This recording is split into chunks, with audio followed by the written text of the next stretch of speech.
time is not there. So now you are free. The disease is no longer there. Which kind of news is this?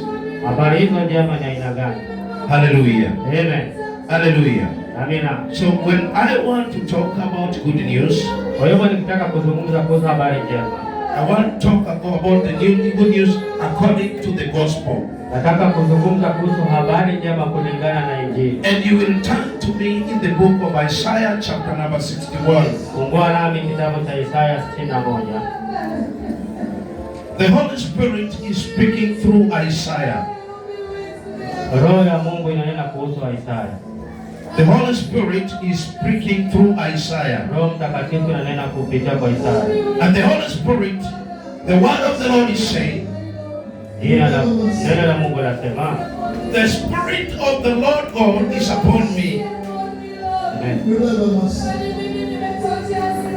Because the Lord has anointed me to bring good news to the poor.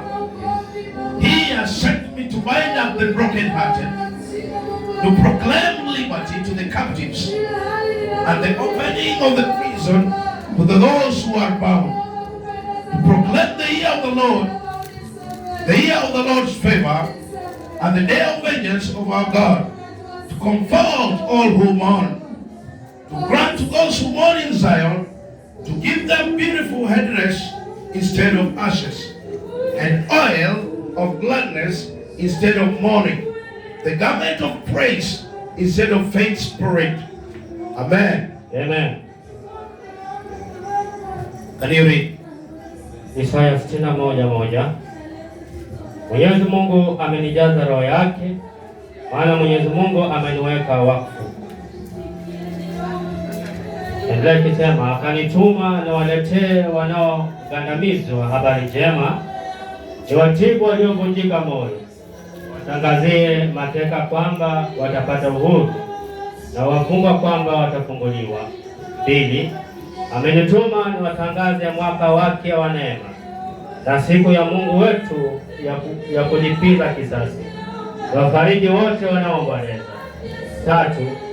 Niwape wale wanaoomboleza katika Sioni taji la maua badala ya majivu, mafuta ya furaha badala ya maombolezo, vazi la sifa badala ya moyo mzito. Nao wataitwa mialoni madhubuti aliyopanda Mwenyezi Mungu kuonesha utukufu wake. Hallelujah. Amen. The word of the Lord is saying, neno la Mungu lasema, the Spirit is upon me.